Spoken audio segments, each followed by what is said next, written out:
Greetings and welcome to part 3 of the video series featuring the restoration of the 1937 Gibson EH-150 amplifier. In this particular video, I'm going to discuss with you all of the repairs, any modifications, revelations, discoveries, and other things associated with this really old and really interesting amp. So let's get started. Okay, I finished the chassis, and I'm going to discuss with you the things I did. Over here, put in the 3-wire grounded power cord, replaced 1, 2, 3 capacitors after measuring them and finding out they had no capacitance at all, the originals. Then there was this big can was mounted vertically right here, and it was the cathode bypass capacitors for 2 of the 6C5s, 1010 at 50 volts. Unfortunately, there is no capacitance at all. According to the ESR meter and my own capacitance measuring meter, 0. It's inert. So I replaced them with some 47s at 50 volt. There's 2. I use the resistors checked out okay. The screen resistor and the cathode bias resistor for the 6L6s were both thoroughly roasted. So I have replaced them with some NOS period correct Mallory resistors here. I didn't have a 20K, so I put 2 10s in series, and that's a 250. Sounds like we're being strafed by the Luftwaffe. Okay, some more interesting tidbits. This is a supplemental filter choke. It's a filter choke. Besides the field coil, this is also being used as a filter choke. I don't think I've ever seen that done before. This is the output transformer here. And this mystery transformer down here is the phase inverter. According to literature, this is uses 2 6C5s as phase inversion, but not true. This is a transformer used for phase inversion. Okay, everything else checked out pretty well. As you can see, this is the pot and input jack that were added at some time in the very distant past. Now here's what I find interesting. Look at the wiring for the new jack and the wiring for the old original jack. It's exactly the same wire and no evidence of any soldering or any changes at all. It's almost, I can't really suggest this, that it's almost like whoever built this amp in the first place, which is Gibson, added this. They used exactly the same material, so I'm thoroughly befuddled by that. There was a pot here that I removed, and I'll show you when I go over the control panel. It was to vary the impedance of the instrument input that used the screw-on type of connector, which is never going to be done, but I just put it back to the way it was, where the impedance is fixed. One other thing that should be noted, if you notice here the difference in the color of this tube socket versus the original tube sockets. I believe these 2 tube sockets were added to this amp at about the same time that these modifications were made. And there are 2 6C5 tubes in this position. Whoever did this did it expertly and with the same types of wire and materials that the amp was built with. What this is, after doing some investigation, is that this amp has a kind of a medium gain input, which was the original, and somebody has built into it a high gain input. In other words, 2 extra tubes and the volume control to power them and the jack to access them.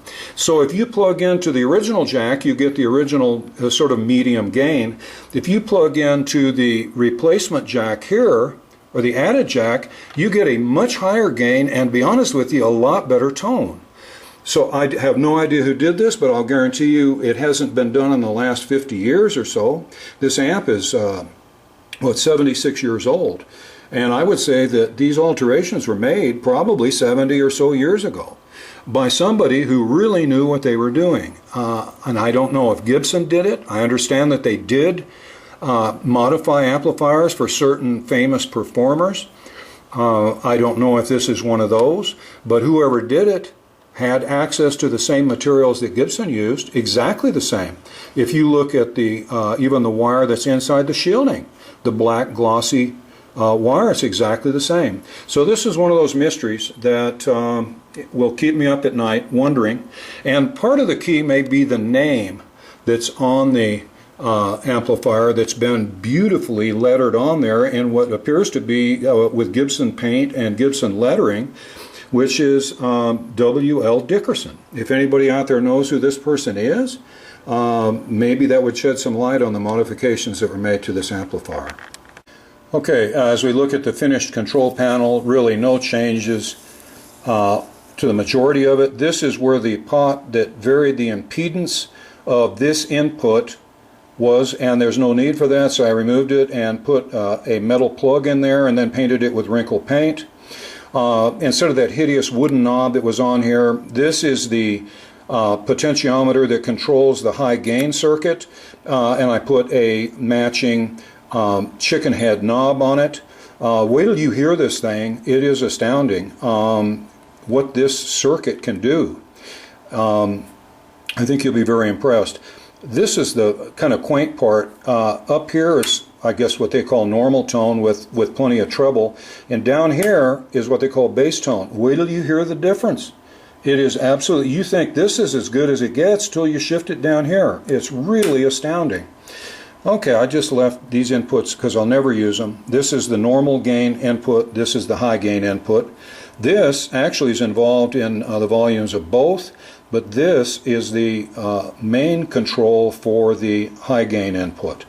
This would sort of be like a master volume. You can see all the original metal tubes nestled. I tested them all, and they all tested out strong as could be, so all the tubes are left in place. The top of the chassis has this massive capacitor bank. The bolts match up with existing holes in the amplifier top, so I have to think that, I don't know if this is original or retrofitted, but it fits up to the original holes. And you can see how it was done. Okay, there's the ground, there's a 20, and these are in parallel, so there's a 40 and a 40 leading down inside. So this amp is certainly not at a loss for filter capacitors. This is where that hideous, that nut and stud were for that capacitor, the can capacitor that I removed. I just put in a regular machine screw and nut and painted it with the wrinkled black paint. This is the socket for the electrodynamic speaker. And the massive transformer, and no laminations evident, completely enclosed. Rather unusual. Okay, let's button it up now, and the acid test, let's see how it sounds. Well, let's start out with a close look at the cabinet, which is about the most beautiful old mellow tweed look that I've ever seen. It is just, it's browned over the years, and it looks the way they're supposed to look. Still have no idea who W.L. Dickerson is. Hopefully somebody out there will know. As you can see, we've got the Gibson, see the G on there, the Gibson latches to hold the back door. Got the little leather feet, front and back. Got the handle here standing in until we can find a good original one, which fat chance, but doesn't hurt to hope. An interesting observation here, you notice that the cigarette burns are only on the cabinet, not on the back door, which means that whoever was resting their Chesterfield down here was probably, they had the back door off and they were probably playing music. and this was sitting nearby them. They were probably playing a lap steel guitar or something of that sort, and they just reach over and set their cigarette down here when they play their tune, and then pick it up to take a puff in between songs. Okay, I wish they had picked it up sooner, but it's kind of neat to see the old marks from use. Obviously a stress crack here from some Yuts lifting this with the handle, never a good idea. Okay, let's turn it around and take a look at the back. Well, here we are at the rear of the cabinet. You can see these snazzy little stripes, for some reason, aren't continued across the top where they would connect to the front, like racing stripes on a Mustang or something like that. I guess it never occurred to them. As you can see, the back door is in really great shape. It has its own little corner protectors, and then it's held on with these ultra snazzy Gibson latches, which I will now unlatch, and we'll take a look inside. Okay, we'll remove the back door, and there's a tag inside the back door that warns you to only use this with alternating current. You may wonder why they would do that. There is a companion model, an EH-160, that apparently used both AC and DC. So they're just warning you that this isn't the EH-160. Okay, the inside is kind of unusual. It has almost like a alligator crocodile finish inside on the lining. Okay, and here's the chassis back in the cabinet with its new 3-wire power cord, and you can see, I bet you it didn't look much better than this when it was new. It's absolutely immaculate. I think the back door has a lot to do with that. It protected it over the years. One other thing I noticed when I put this back together is the capacitor bank fits perfectly into this little cutout in the speaker basket, and I just can't think that that's a coincidence. Okay, so there it is. I think it really is extraordinarily nice for its age. So let's button it up and see how it sounds. Okay, I've got the guitar plugged into the original top right input jack. Got the instrument volume at 9, which is maximum, and then the master volume, the little chicken head that on the pot that was added over by the jacks is at, I don't know, at 6.5. And the toggle switch is on normal tone.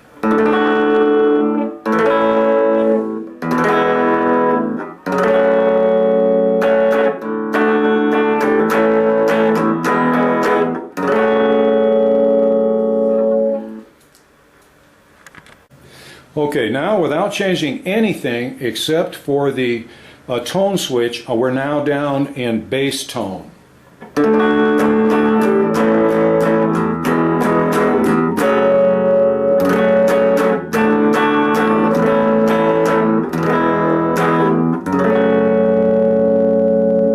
Much richer, I think. Now let's try the added or auxiliary high gain input. Okay, here's the high gain with normal tone and the volume control at the same setting.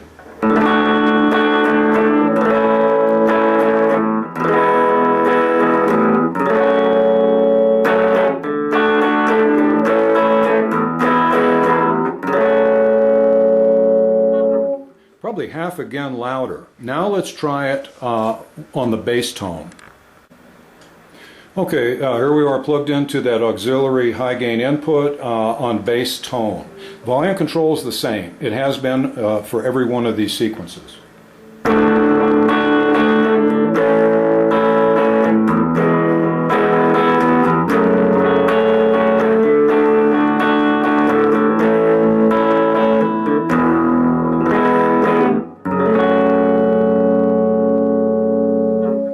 That's about as warm and mellow and fine a tone as I have heard.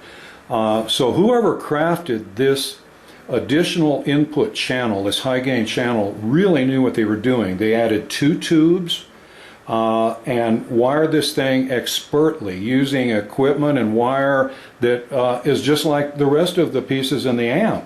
So whoever did it was an electronics whiz. Whether it be the factory or some amateur, my hat is off to them.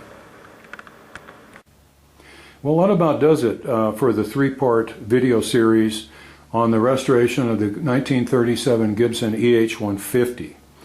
I hope you found the circuitry interesting. The changes were very interesting, and I still am wondering who did them and when. I'm also wondering who W.L. Dickerson is. Maybe someone out there in video land can shed light on that mystery. But meanwhile, I appreciate your time and interest. I hope you'll subscribe to my channel if you haven't already. But most of all, I hope to see you again in the near future. Thanks for watching.